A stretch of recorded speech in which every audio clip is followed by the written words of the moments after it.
पूस मास में जब सूर्य धनु राशि को छोड़कर मकर राशि में प्रवेश करता है तब मकर संक्रांति का पर्व मनाया जाता है। और सूर्य धनु राशि से मकर राशि में प्रवेश करता है, इसलिए इसे मकर संक्रांति के नाम से जाना जाता है।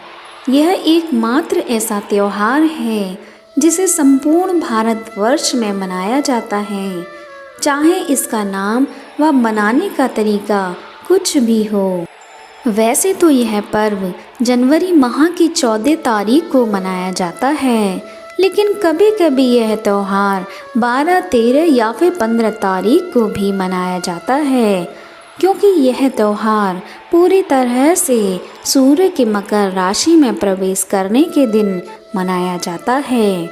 और सूर्य सामान्यतः 12, 13, 14 या फिर 15 जनवरी में किसी एक दिन ही मकर राशि में प्रवेश करता है। इस बार भी यह पर्व 15 को ही मनाया जाएगा। हिंदू धर्म में माह को 2 पक्षों में बांटा गया है, कृष्ण पक्ष और शुक्ल पक्ष। ठीक इसी तरह से वर्ष को भी 2 अयनों में बांटा गया है, उत्तरायण और दक्षिणायन। यदि दोनों को मिला दिया जाए तो एक वर्ष पूर्ण हो जाता है। मकर संक्रांति के दिन से सूर्य की उत्तरायण गति प्रारंभ हो जाती है, इसलिए मकर संक्रांति को उत्तरायण भी कहा जाता है। हिंदू धर्म की मान्यताओं के अनुसार इस दिन भगवान विष्णु ने असुरों का अंत कर उनके सिरों को मंदार पर्वत में दबाकर युद्ध समाप्ति की घोषणा की थी। इसलिए इस मकर संक्रांति के दिन को बुराइयों और नकारात्मकता को समाप्त करने का दिन भी मानते हैं। इस त्यौहार को अलग अलग प्रांतों में अलग अलग नामों से मनाया जाता है।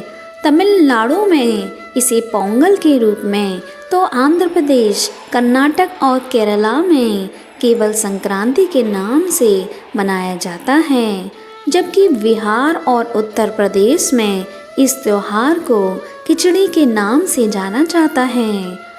उत्तरायण को देवताओं का दिन अर्थात सकारात्मकता का प्रतीक माना जाता है, इसलिए इस दिन जप, तप, दान, स्नान, श्राद्ध, तर्पण आदि धार्मिक क्रियाकलापों को विशेष महत्व दिया जाता है।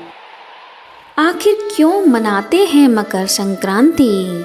यह माना जाता है कि भगवान सूर्य अपने पुत्र शनि से मिलने स्वयं उनके घर जाते हैं और शनि मकर राशि के स्वामी हैं, इसलिए इस दिन को मकर संक्रांति के नाम से जाना जाता है।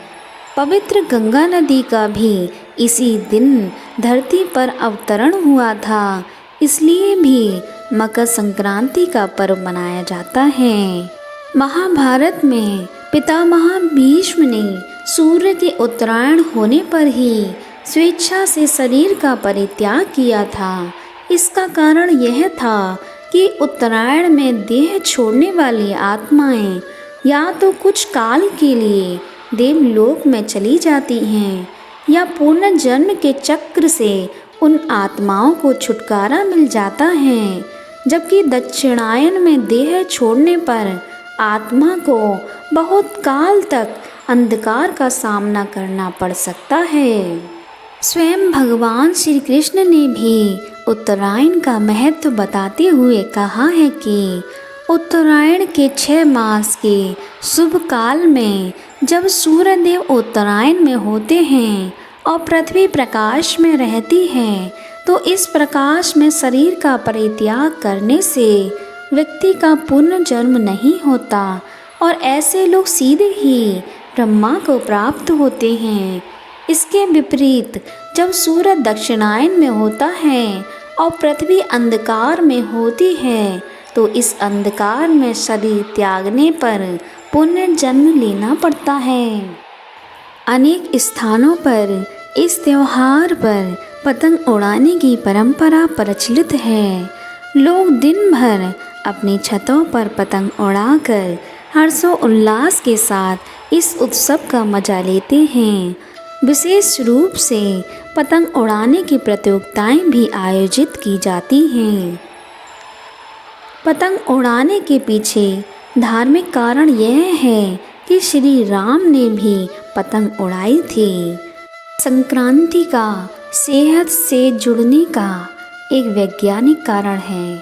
पौष मास की सर्दी के कारण हमारा शरीर कई तरह की बीमारियों से ग्रसित हो जाता है, जिसका हमें पता ही नहीं चलता, और इस मौसम में त्वचा भी रूखी हो जाती है। इसलिए जब सूर्य उत्तरायण में होता है तब इसकी किरणें हमारे शरीर के लिए औषधि का काम करती हैं, और पतंग उड़ाते समय हमारा शरीर सीधे सूर्य की किरणों के संपर्क में आता है, जिससे अनेक शारीरिक रोग जो हम जानते ही नहीं हैं वे स्वतः ही नष्ट हो जाते हैं।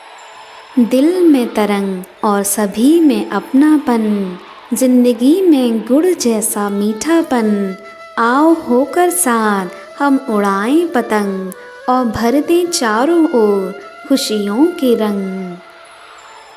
मकर संक्रांति की आप सभी दोस्तों को हार्दिक शुभकामनाएं।